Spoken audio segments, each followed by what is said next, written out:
Hello and good morning to all students. 9th class के अंदर JW और NEET का फाउंडेशन हमारा चल रहा है। कल हमने चैप्टर स्टार्ट किया था मोशन का, जिसके अंदर हम जो कंपटीशन एग्जाम के अंदर जिस तरह के क्वेश्चंस आते हैं और जिस तरह का पैटर्न रहता है उनको अप्रोच करने के हम मेथड देखेंगे। हमने कल जो टॉपिक पढ़ा वो है डिस्प्लेसमेंट एंड डिस्टेंस। ठीक है, डिस्प्लेसमेंट और डिस्टेंस का हमने डेफिनेशन की बात कर ली थी। इसके क्वेश्चन हम पहले भी कर चुके हैं चैप्टर के टाइम। बहुत आसान चीज, कोई लंबी चौड़ी चीज नहीं है। ठीक है ना, लेकिन इसके कॉन्सेप्ट को समझ लेते हैं। कल हमने समझाया कि डिस्टेंस और डिस्प्लेसमेंट के अंदर डिफरेंस इतना ही है सिर्फ कि डिस्टेंस का छोटा भाई होता है डिस्प्लेसमेंट। ठीक है ना, दोनों में कोई डिफरेंस नहीं है। दोनों की ऐसा यूनिट होती है मीटर, दोनों को ऐसे लिखते हैं। अच्छा, डिस्टेंस जो होती है वो स्केलर क्वांटिटी है, सारा आपने लिखा हुआ है, कभी नहीं लिखे तो भी लिख लिया करें। और डिस्प्लेसमेंट जो है वेक्टर क्वांटिटी है। इट मीन्स कि डिस्प्लेसमेंट मैग्नीट्यूड और डायरेक्शन दोनों पे डिपेंड करता है, लेकिन जो डिस्टेंस है उसको सिर्फ मैग्नीट्यूड चाहिए, डायरेक्शन से कोई मतलब नहीं। अब कुछ बातों को समझते हैं जिसके बेस हम क्वेश्चंस करेंगे। ठीक है ना, सो चलिए क्वेश्चन से ही हम चीजों को समझ लेते हैं। क्या क्वेश्चंस है अब देखिए। अब जो हम जेई नीट का फाउंडेशन कर रहे हैं इसके अंदर हम डिटेल के अंदर क्वेश्चंस करेंगे अच्छे। हमारे जब हमने पहले चैप्टर किया है तो बोर्ड के अंदर जितने सफिशिएंट क्वेश्चन आते हैं हमने सारे कर रखे हैं सिलेबस के हिसाब से। अब कुछ चीजों को समझेंगे कि अगर कुछ ऐसा हो रहा है तो वो क्यों हो रहा है। ये कंपटीशन का मेन बेस है कि वो चीज क्यों हो रही है, उसका बेसिक क्या है, वही हमको यहाँ पे पढ़ना है। ठीक है, तो क्वेश्चन दे रखा है a body moves a 3/4 of a circle of radius r. एक बॉडी है, वो किसी सर्कल की रेडियस आर दे रखी है। आर रेडियस का सर्कल है, ये क्या कहते हैं, सर्कल अच्छा बना है। ठीक है, सर्कल आर रेडियस का है। अब ये सर्कल आप मान लीजिए, इस आगे बोल रहा है a body moves 3/4 of a circle of radius r, find the displacement and distance traveled by it। एक ऑब्जेक्ट 3/4 चलता है एक सर्कल के अंदर, तो आपको पूछा गया उसका डिस्प्लेसमेंट और डिस्टेंस कितना होगा। तो फर्स्ट थिंग जो है वो समझते हैं कि 3/4 ये क्या चीज है। देखो, तो हम जानते हैं कि हमने कोऑर्डिनेट ज्योमेट्री के अंदर पढ़ा है कि दो एक्सेस होती है। अगर किसी भी प्लेन को, एक्सेस की बात छोड़ो, आप किसी भी प्लेन को अगर आप दो पार्ट के अंदर डिवाइड करते हो तो 4 तरह के क्वाड्रेंट्स बनते हैं। ठीक है, ठीक है, क्वार्टर का मतलब क्या है, 1/2। ठीक है, जैसे कि हम क्वार्टर की बात करें, ऐसे इस सर्कल को अगर मैं हॉरिजॉन्टल और परपेंडिकुलर लाइन से इस तरह से डिवाइड करूं तो 4 पार्ट के अंदर डिवाइड होगा। First quarter, second quarter, third quarter और फोर्थ क्वार्टर। समझ गए बात। अब ये कह रहा है कि 3/4 चला, तो ऑब्जेक्ट 3/4 चल रहा है। 3/4 चल रहा है, इट मींस कि कहां से कहां तक चल रहा है। देखिए, आप मानिए कि यहाँ पे ऑब्जेक्ट ए पॉइंट के ऊपर है, मान लेते। ठीक है ना, ये ए पॉइंट है, ये बी पॉइंट है, ये सी पॉइंट है, ये डी पॉइंट है। क्लियर चीज। अब आप ध्यान से देखिए कि 3/4 चलने का पहले मतलब समझते हैं। जब ये ऑब्जेक्ट सपोज ए से रवाना हो रहा है, ऑब्जेक्ट ए से लेके बी तक आएगा तो कितना क्वार्टर चला, 1/2 क्वार्टर। ठीक है ना, मतलब आप बोलोगे कि 1/4 क्वार्टर चला। ठीक है ना, इसके बाद यहां से लेके यहां तक चलेगा, कितना चलेगा, 1/2।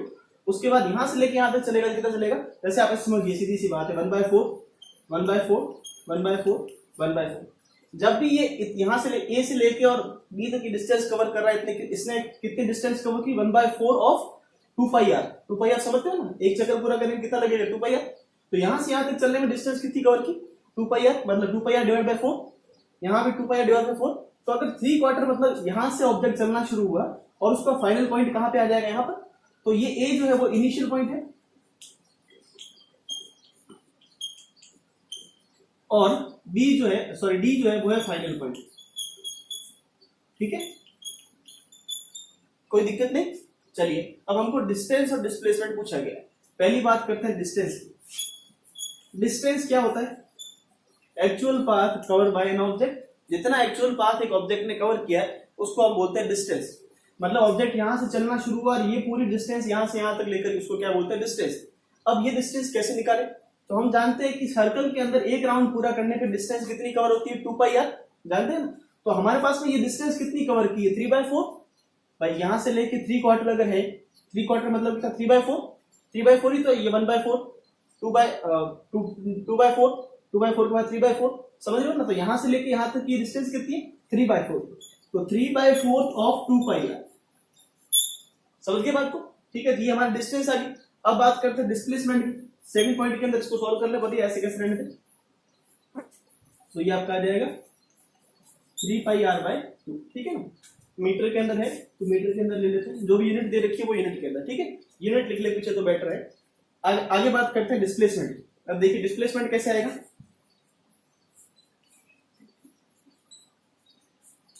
डिस्प्लेसमेंट एक वेक्टर क्वांटिटी है जो कि डिपेंड करता है इनिशियल और फाइनल पोजीशन के ऊपर। अब इनिशियल पोजीशन ये रही, फाइनल पोजीशन ये रही, इनके बीच की मिनिमम डिस्टेंस, शॉर्ट वाली डिस्टेंस कौन सी ये रही, यही तो होगी बेटा। अब ये डिस्टेंस कैसे निकालेंगे, ये डिस्टेंस सपोज आप मान लीजिए x, ठीक है ना। अब ये डिस्टेंस कैसे निकाले, देखिए तो आपको मैं ये ट्राइंगल जो है, ये ट्राइंगल बन रहा है, इस ट्राइंगल को मैं यहां ड्रॉ कर लेता हूं, ठीक है। अब ये ट्राइंगल बन रहा है, ये सेंटर है O, सही बात। ये A वाला पॉइंट है और ये D वाला पॉइंट है। ये एंगल कितना, 90 डिग्री का राइट एंगल। अब राइट एंगल ट्राइंगल के अंदर अगर हमको दो साइड गिवन होती है, तीसरी हम निकाल लेते हैं। बताइए ये वाली साइड कितनी है, OA कितना है, R, भाई रेडियस ही तो है यहां से यहां तक की डिस्टेंस, यहां से यहां तक की डिस्टेंस भी रेडियस ही है, तो ये भी रेडियस है और ये भी रेडियस है। अगर हमको परपेंडिकुलर और बेस दे रखा हो राइट एंगल ट्राइंगल के अंदर, तो हम हाइपोटेन्यूज निकाल सकते हैं, जो कि क्या होता है, परपेंडिकुलर का स्क्वायर प्लस बेस का स्क्वायर। बोलो सही लिखा है। चलिए तो यहां से हम करेंगे तो ये क्या आ जाएगा, r square plus r square. इसको नोट करें एक बार, फिर लिखते हैं।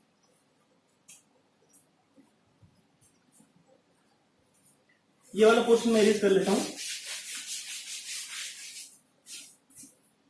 अब देखिए डिस्टेंस हमारे पास में क्या है, ये वाला डिस्टेंस ए और बी के बीच की डिस्टेंस क्या है, r square plus r square क्या हो जाएगा, 2r स्क्वायर। सो डिस्प्लेसमेंट की बात करूं, displacement is equal to under root r square plus r square, कोई दिक्कत नहीं, ठीक है ना। R square plus r square की बात करूंगा तो अंडर रूट के अंदर क्या हो जाएगा, 2r स्क्वायर। अच्छा ये आर स्क्वायर जब अंडर रूट से बाहर आएगा क्या बचेगा, r, और 2 तो अंडर रूट के अंदर रहेगा।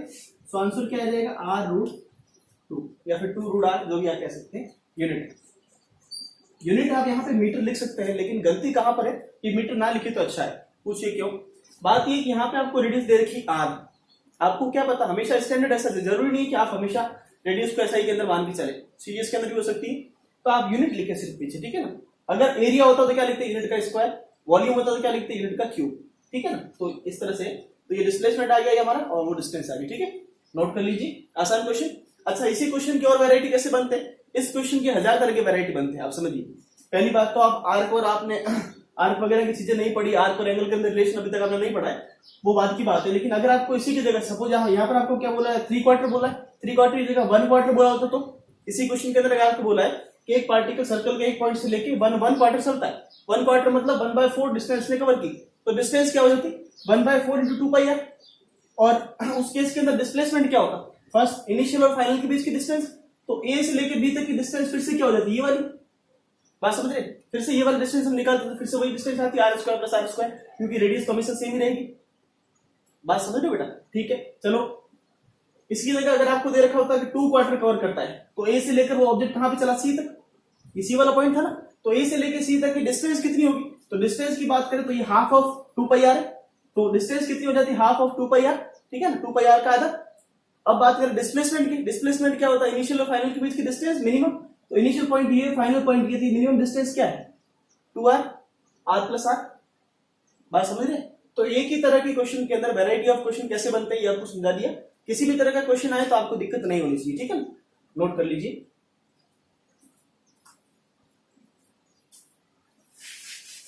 आगे बढ़ते हैं बेटा।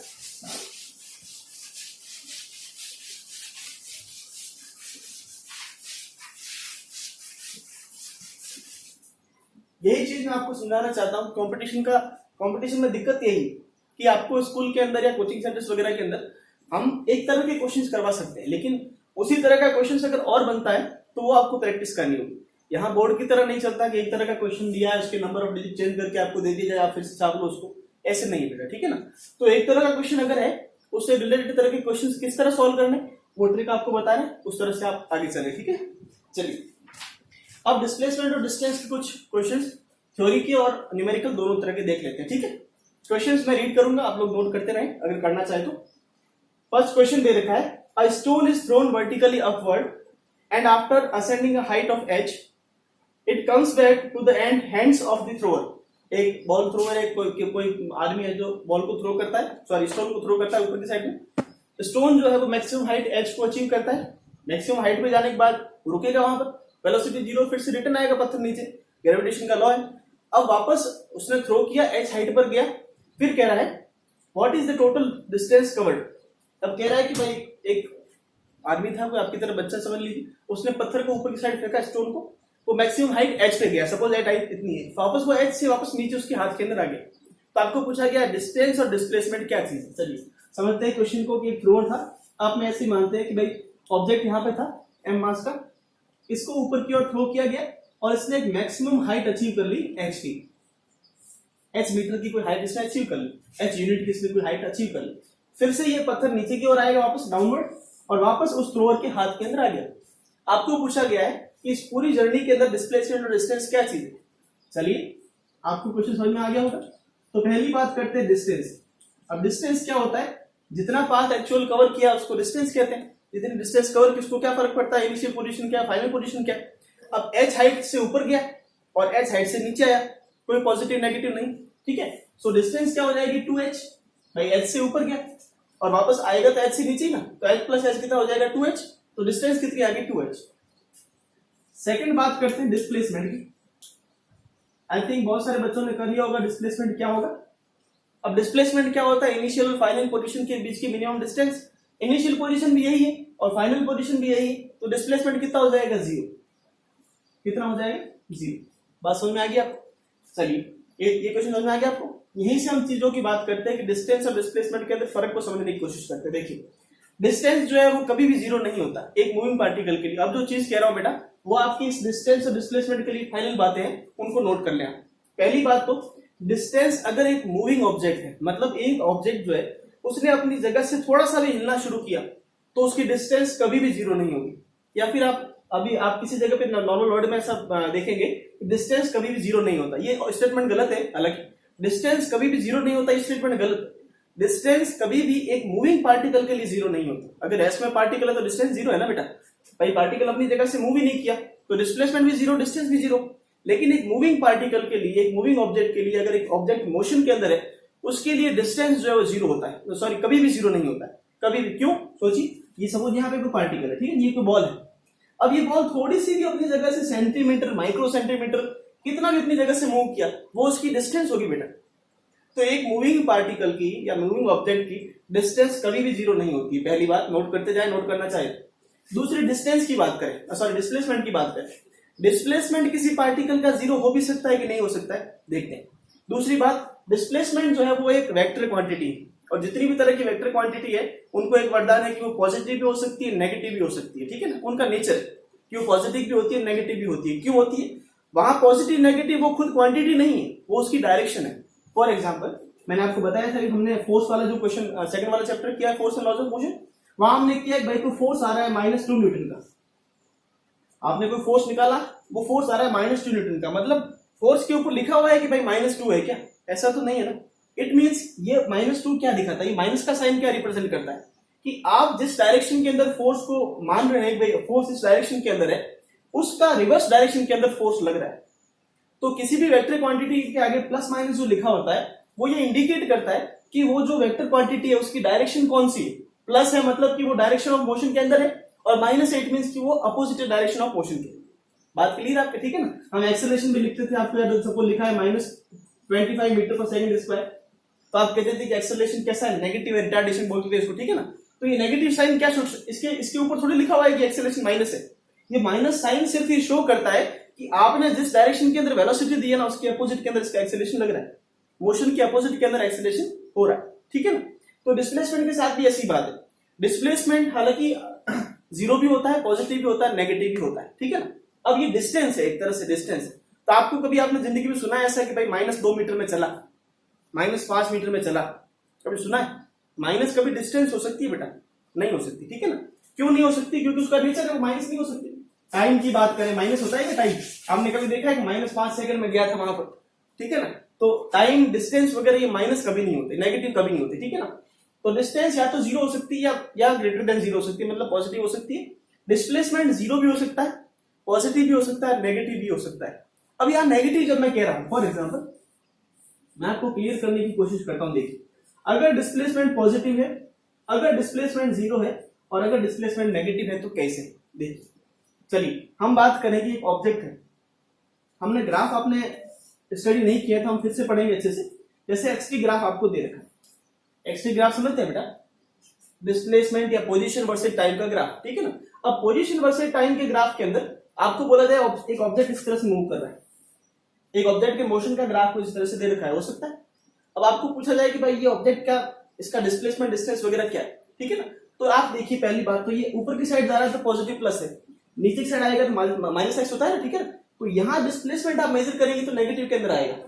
तो ये डिस्प्लेसमेंट क्या आपको नेगेटिव दे रहा है? नहीं दे रहा है, सिर्फ नेगेटिव ये दिखा रहा है कि आपने जिस मोशन, जिस ऑब्जेक्ट का मोशन जिस डायरेक्शन माना है ना, उसकी अपोजिट डायरेक्शन के अंदर हम मेजरमेंट कर रहे हैं। बात समझ आएगी ना। तो डिस्टेंस नेगेटिव कभी नहीं होता और डिस्प्लेसमेंट इसका छोटा भाई है तो ये भी नेगेटिव कभी नहीं होता। लेकिन नेगेटिव साइन इसका क्या शो करता है कि उसकी डायरेक्शन जस्ट अपोजिट है, ठीक है। जीरो तो हो ही सकता है, कैसे समझिए। एक तो एग्जांपल हमने यही ले लिया कि अगर एक पार्टिकल घूम फिर के अपनी जगह पे वापस आ जाए, मतलब कि उसका इनिशियल और फाइनल पोजीशन वही बन जाए, तो उसका डिस्प्लेसमेंट कितना होता है? जीरो, क्योंकि फाइनल पोजीशन और इनिशियल के बीच की कोई डिस्टेंस नहीं है, तो उसके बीच में क्या कहेंगे हम? तो क्या हो जाएगा? जीरो। फॉर एग्जाम्पल और भी लेते हैं, देखिए और भी तरह के एग्जाम्पल लेते हैं। देखो गोले की बात कर लेते हैं। अगर एक ऑब्जेक्ट सपोज अभी अपने एग्जाम्पल लिया था ना, सर्कल के एक पॉइंट से रवाना चलना शुरू करता है और वापस उसी पॉइंट पे आता है घूम के, ठीक है ना। तो आपको पूछा जाए डिस्टेंस और डिस्प्लेसमेंट क्या होगा, तो पहली बात तो डिस्टेंस की बात करें, डिस्टेंस कितना होगा? 2 पाई आर। एक गोले का चक्कर निकालने में कितना डिस्टेंस लगता है? 2 पाई आर। जानते हो सभी 2 पाई आर की डिस्टेंस लगी। डिस्प्लेसमेंट कितना हुआ? जीरो। क्यों? क्योंकि इनिशियल पोजीशन भी यही है और फाइनल पोजीशन भी यही है। बात समझ रहे हो? अच्छा तो सर अगर ये ऑब्जेक्ट, सपोज आपको कोई पूछे कि एक ऑब्जेक्ट यहां से चलना शुरू हुआ और उसने 20 राउंड लगाए, 30 राउंड लगाए, 40 राउंड, 50, 100 राउंड निकाल ली, 100 राउंड उसने निकाले इसके राउंड। आपको पूछा जाए कि 100वां राउंड उसने जब निकाला उस टाइम उसका डिस्प्लेसमेंट और डिस्टेंस क्या है? तो डिस्टेंस कितना पहले आप ये बताइए। 2 पाई आर भाई, एक राउंड को निकालने में डिस्टेंस कवर की, तो 100 को निकालने में कितनी डिस्टेंस होगी? 100 इंटू 2 पाई आर। क्या कहते हो? सही बात, ये होगी डिस्टेंस। डिस्प्लेसमेंट कितना? जीरो। भले ही 100 चक्कर निकाले, भले 1000 चक्कर निकाले, अगर उसने वापस अपनी जगह पे आ गया है तो उसका डिस्प्लेसमेंट तो कितना हो गया? जीरो। बात समझ रहे हैं? ऐसा जैसा क्वेश्चन आपको भी दे रखे हम करेंगे आगे, ठीक है ना। तो ये डिस्प्लेसमेंट और डिस्टेंस के अंदर इंटरेस्टिंग बात है।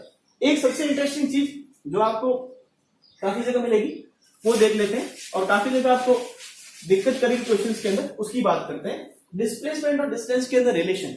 मैं आपसे पूछना चाहता हूं कि एक चीज है डिस्टेंस और दूसरा है डिस्प्लेसमेंट, ठीक है। अब इन दोनों के अंदर रिलेशन क्या हो सकता है? रिलेशन मींस कि ये दोनों कभी इक्वल हो सकते हैं या फिर ये कौन सा बड़ा होता है कौन सा छोटा होता है। इन जनरल केस के अंदर मतलब हमेशा यूनिवर्सल ट्रूथ है। पहली बात तो मैं आपको ये पूछता हूं कि डिस्टेंस और डिस्प्लेसमेंट इक्वल कब होता है, समझने की कोशिश करता हूं। देखिए अगर एक पार्टिकल एक स्ट्रेट पाथ पर जा रहा है विदाउट चेंजिंग इट्स डायरेक्शन, तो उसको बोलते हैं, उस केस के अंदर उस पार्टिकल की डिस्टेंस और डिस्प्लेसमेंट दोनों इक्वल होता है। फॉर एग्जांपल अगर एक ऑब्जेक्ट, मैंने क्या बोला, अगर एक ऑब्जेक्ट एक स्ट्रेट पाथ पर जा रहा है, स्ट्रेट रोड पर जा रहा है और उसने अपनी डायरेक्शन को चेंज नहीं किया, ठीक है ना, तो आप क्या बोलेंगे? दोनों बातें, पहला तो वो स्ट्रेट रोड पर जा रहा है, सीधी रोड पर जा रहा है और उसने अपनी डायरेक्शन को चेंज नहीं किया, तो ओनली और ओनली इसी केस के अंदर डिस्प्लेसमेंट और distance both will be equal. कैसे? जैसे यहां से यहां तक की डिस्टेंस सपोज मान लीजिए 5 किलोमीटर से, तो इस केस के अंदर आपको पूछा जाएगा कि एक ऑब्जेक्ट ए से रवाना होगा बी पे आया, तो इस केस के अंदर डिस्टेंस और डिस्प्लेसमेंट क्या क्या है? तो डिस्टेंस भी कितनी है? 5 किलोमीटर, और डिस्प्लेसमेंट भी क्या है? इनिशियल और फाइनल के बीच की डिस्टेंस जो कि कितनी है? 5 किलोमीटर। तो इस केस के अंदर क्या होगा? डिस्प्लेसमेंट और डिस्टेंस बराबर होगा। तो डिस्प्लेसमेंट और डिस्टेंस एक ही केस के अंदर बराबर होता है व्हेन ऑब्जेक्ट मूव एक स्ट्रेट पाथ के अंदर मूव करता है सीधे रास्ते पे और वो अपनी डायरेक्शन को चेंज नहीं करता, ठीक है ना। खाली स्ट्रेट पाथ पर मूव करना भी जरूरी नहीं, रिटर्न आ गया तो क्या करोगे? अगर ये ऑब्जेक्ट यहां से यहां गया वापस स्ट्रेट पे रिटर्न आ गया तो डिस्प्लेसमेंट जीरो हो जाएगा, समझे कि नहीं? या फिर लेस देन डिस्टेंस हो जाएगा, समझे कि नहीं? स्ट्रेट पाथ पर जा रहा है और अपनी डायरेक्शन को अगर चेंज नहीं कर रहा है तो उस केस के अंदर डिस्प्लेसमेंट और डिस्टेंस दोनों क्या होंगे? इक्वल होंगे, ठीक है ना। तो डिस्प्लेसमेंट और डिस्टेंस इक्वल हो भी सकते हैं, नहीं भी हो सकते हैं, ठीक है ना। इक्वल होंगे कब? इस केस के अंदर, इस तरह के केस के अंदर।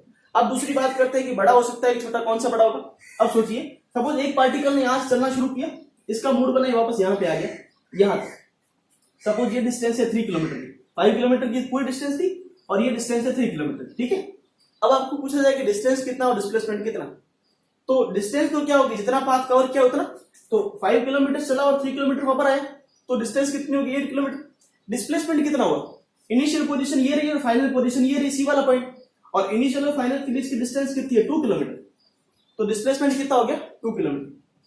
अब बात समझिए, डिस्टेंस जो है ना वो कभी भी जीरो तो नहीं होती, समझ आता है आपको? तो मैं आपको ये पूछना चाहता हूं कि डिस्टेंस कभी डिस्प्लेसमेंट से छोटी हो सकती है, कम हो सकती है, कभी नहीं होती। डिस्टेंस जो है वो डिस्प्लेसमेंट के या तो बराबर हो सकती है या उससे हमेशा बड़ी होगी, कभी छोटी नहीं होगी, ठीक है ना। आप जितने भी तरह के एग्जांपल लेके देख सकते हैं, तो इनके अंदर एक ही तरह का रिलेशन है कि distance always greater than and equal to.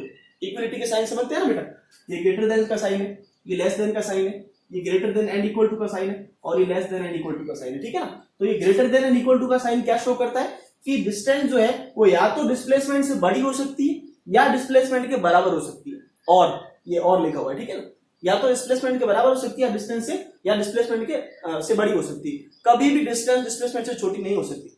आप किसी भी तरह का एग्जांपल लेके देख सकते हैं, ठीक है ना। चलिए, तो ये कुछ बातें डिस्प्लेसमेंट और डिस्टेंस के बारे में, साइड तो नोट कर ले, आगे बढ़ते हैं।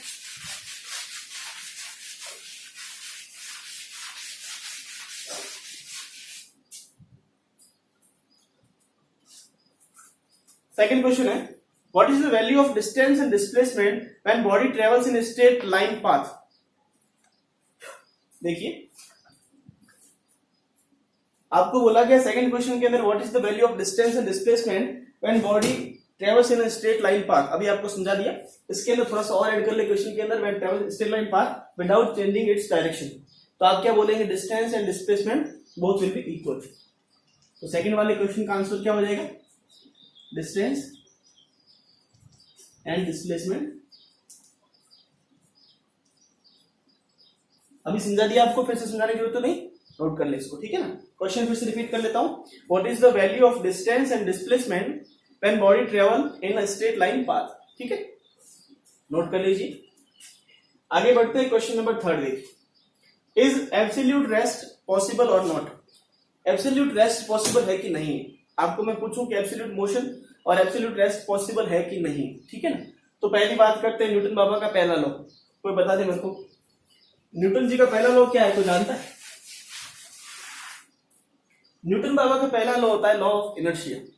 न्यूटन बाबा ने ये बोला कि अगर एक ऑब्जेक्ट रेस्ट के अंदर है तो हमेशा रेस्ट के अंदर रहेगा जब तक उस पर कोई एक्सटर्नल फोर्स अप्लाई नहीं किया जाए, और दूसरा बोला कि अगर एक ऑब्जेक्ट मोशन के अंदर है तो वो कंटिन्यूअसली मोशन करेगा जब तक उस पर कोई एक्सटर्नल या इंटरनल फोर्स नहीं लगाया जाए, ठीक बात, इसको कहते हैं लॉ ऑफ इनर्शिया। अब एब्सोल्यूट रेस्ट की बात करें तो इसको हम दो तरीके से समझते हैं। पहला समझते हैं फ्रेम ऑफ रेफरेंस। मैंने कल आपको समझाया था कि एक ऑब्जेक्ट, जैसे मैं अभी खड़ा हूं, ठीक है ना, तो मैं अभी रेस्ट में हूं, तो आप मेरे को देख रहे हो तो मैं आपको रेस्ट में दिख रहा हूं, लेकिन अगर यहां से कोई व्हीकल निकले पास से, तो व्हीकल वाले लोगों को मैं कैसा देखूंगा, मोशन के अंदर, वो आगे जा रहा है, मैं साइड जा रहा हूं, ठीक है ना। तो एक आदमी के रेस्पेक्ट में आप कभी ये नहीं, एक आदमी के रेस्पेक्ट में आप ये कह सकते हैं कि मैं मोशन में हूं या रेस्ट में हूं, लेकिन सभी के लिए आप कभी ये नहीं कह सकते कि भाई वो पार्टिकल, पर्टिकुलर जो पार्टिकल है वो मोशन के अंदर है या रेस्ट के अंदर। बात समझ रहे आप? अब इन्होंने ये बोला कि एब्सोल्यूट रेस्ट पॉसिबल है या नहीं है। पहली बात तो पॉसिबल नहीं है, ठीक है ना। क्यों पॉसिबल नहीं है, आपको पहला एग्जांपल तो मैंने लेके समझा दिया।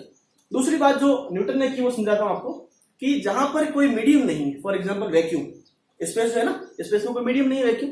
अब वैक्यूम के अंदर आप देखिए कि अगर आप पार्टिकल को वैक्यूम के अंदर छोड़ दें, फॉर एग्जांपल आप किसी पार्टिकल को अर्थ के एटमॉस्फेयर से बाहर निकालकर और वैक्यूम के अंदर छोड़ देना बेटा, तो जब तक उस पार्टिकल के ऊपर कोई एक्सटर्नल फोर्स, मैं समझाता हूं, जैसे अर्थ है, समझिए आप बात को, जैसे आपने कोई पार्टिकल को बाहर फेंका इससे, अर्थ के एटमॉस्फेयर से, समझा देता हूं आपको किस तरह से, कि रॉकेट वगैरह आपने देखे, रॉकेट साइंस वगैरह जानते हैं कि भाई रॉकेट को जब अर्थ के एटमॉस्फेयर से बाहर फेंकते हैं, रॉकेट वगैरह और स्पेसशिप वगैरह बाहर जब जाते हैं, तो उनके लिए एक अर्थ का एटमॉस्फेयर जो ग्रेविटेशन का फोर्स लगता है ना, वो ग्रेविटेशन का फोर्स इतना ज्यादा स्ट्रांग है कि किसी भी पार्टिकल को अर्थ के ग्रेविटेशनल फोर्स से बाहर निकालने के लिए बहुत ज्यादा फोर्स की रिक्वायरमेंट होती है। और एक चीज आपको बता दूं कि वो फोर्स लगाने के लिए, उतना फोर्स लगाने के लिए उस ऑब्जेक्ट की वेलोसिटी मिनिमम कितनी होनी चाहिए, वो बता देता हूं आपको, 11.2 किलोमीटर पर सेकेंड।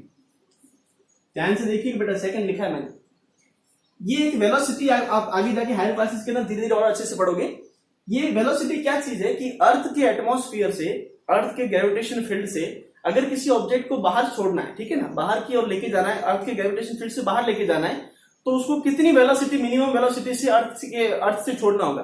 तो ये मिनिमम वेलोसिटी 11.2 किलोमीटर पर सेकेंड, एक सेकेंड के अंदर 11.2 किलोमीटर, इतनी मिनिमम, जो रॉकेट वगैरह छोड़ जाते हैं ना बेटा, उनकी मिनिमम जो कैलकुलेटेड स्पीड होती है ना, वो ये होती है। इतनी स्पीड से वो मिनिमम छोड़े जाते हैं ना, जिसकी वजह से वो अर्थ के एटमॉस्फेयर को क्रॉस करेंगे। अगर स्लाइटली भी इससे कम स्पीड होती है ना तो अर्थ के एटमॉस्फेयर को ऑब्जेक्ट क्रॉस नहीं कर पाता, फिर से आ जाएगा। ठीक है ना, इतना स्ट्रॉन्ग हमारा समझ रहे हो ना, 1 सेकंड के अंदर 11.2 किलोमीटर, समझ लो कितनी अच्छी स्पीड होती होगी। ठीक है ना, तो इतनी स्पीड जब मिलेगी तभी वो पार्टिकल अर्थ के एटमॉस्फेयर को छोड़ के बाहर जाएगा। चलो हमने अर्थ से बाहर फेंक दिया। अब सोचिए, अब पूरा स्पेस है, आसपास में कुछ नहीं, आप मानिए कि चांद भी नहीं है और सूरज भी नहीं। अब ये पार्टिकल यहां से जा रहा है ना, तो ये फ्री स्पेस के अंदर घूमता रहेगा।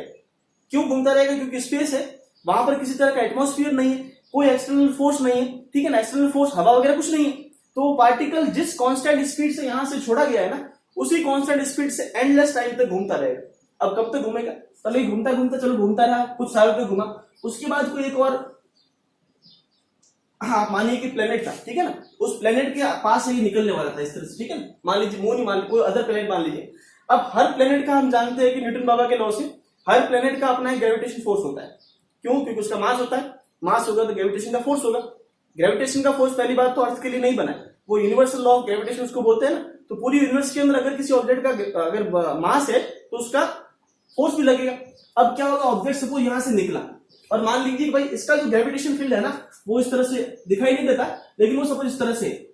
कहने का मतलब ये कि अगर ये पार्टिकल अभी तो मस्ती से घूम रहा था, लेकिन जैसे ही ये पार्टिकल इस प्लेनेट के ग्रेविटेशनल फोर्स के अंदर आया तो इसके ऊपर एक फोर्स लगेगा, इसका ग्रेविटेशन फोर्स, तो ये पार्टिकल इसकी ओर अट्रैक्ट होगा और इसके सरफेस पे जाकर टकरा जाएगा। ठीक है, बात समझ गए? सही बात है। तो ये होता है कि भाई अगर एक ऑब्जेक्ट, जो फर्स्ट वाला लॉ है न्यूटन का, वो यही कहता है कि जब तक जाएगा तब तक ये पहले तो मजे से घूम रहा है, कोई दिक्कत नहीं, क्योंकि वेलोसिटी थी उसके पास में और कांस्टेंट वेलोसिटी के साथ में। लेकिन जैसे उसको कोई एक्सटर्नल फोर्स मिला, वो उस फोर्स की वजह से उसकी वेलोसिटी चेंज होगी और वो उसके ऊपर, उस सरफेस के ऊपर चला जाएगा। ठीक है ना, तो एब्सोल्यूट रेस्ट पॉसिबल है कि नहीं है? नहीं पॉसिबल है। ठीक है ना, क्यों पॉसिबल नहीं है आप समझ सकते हैं। बहुत सारे तरह के एग्जांपल, 2-3 तरह के मैंने वैसे ही ले लिए। ठीक है, चलिए आगे बढ़ते हैं। चलिए आगे बढ़ते हैं।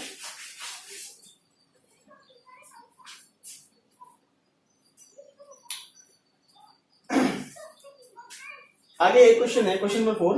N object move in circular path of radius r, find the distance and displacement of two complete revolution. एक r रेडियस का सर्कल है, क्वेश्चन नंबर 4 है।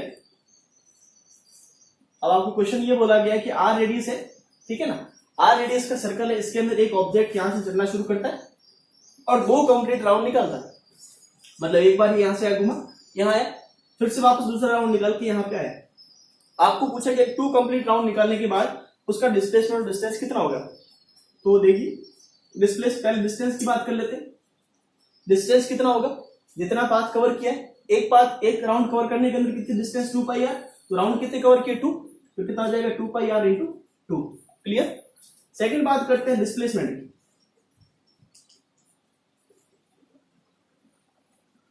डिस्प्लेसमेंट क्या है? इनिशियल और फाइनल पोजीशन के बीच की डिस्टेंस। अब ऑब्जेक्ट रवाना भी यहां से हुआ, स्टार्ट भी, इनिशियल पोजीशन यही है, फाइनल पोजीशन भी यही, तो इनके बीच की हम डिस्टेंस और डिस्प्लेसमेंट की बात करें तो क्या होगी 0, क्योंकि स्टार्टिंग पोजीशन भी यही और फाइनल पोजीशन भी यही। ठीक है, तो डिस्टेंस और डिस्प्लेसमेंट दोनों क्या हो जाएगा, डिस्प्लेसमेंट क्या हो जाएगा 0 और डिस्टेंस क्या हो जाएगा 2 into 2 पाई आर, मतलब 4 पाई आर। क्लियर, समझ गए चीज को। इसी तरह से अगर और भी राउंड दे रखे हैं इस तरह के तो बहुत सारे क्वेश्चन बनते हैं। जैसे आपको बोला है 1.5 राउंड निकाला है, ठीक है ना, तो एक चक्कर पूरा निकाला और फिर सपोज ऑब्जेक्ट यहाँ पे आ गया 1.5 राउंड, तो एक चक्कर पूरा राउंड पूरा निकाला और दूसरे चक्कर में यहाँ पे आगे रुक गया। तो आपको पूछा है कि अब इस केस के अंदर आप निकालिए डिस्टेंस और डिस्प्लेसमेंट। ठीक है, तो डिस्टेंस की बात करें इस केस के अंदर, तो फर्स्ट राउंड पूरा क्या कितना है 2 पाई आर, और सेकंड राउंड पूरा करें कितना आएगा 2 पाई आर बाय 2, तो पूरे रिवॉल्यूशन के अंदर कितना आ जाएगा 3 पाई आर बाय 2। ठीक है, डिस्टेंस ये आ जाएगा। और डिस्प्लेसमेंट कितना आएगा, इनिशियल और फाइनल पोजीशन के बीच की डिस्टेंस जो कि क्या है 2r, तो डिस्टेंस तो ये आ जाएगी। और डिस्प्लेसमेंट की बात करें तो कितना आ जाएगा 2r। ठीक है, बाकी क्वेश्चन हम नेक्स्ट सेक्शन में करेंगे, यहां तक आप समझ लें, बाकी नेक्स्ट में करेंगे। Thank you.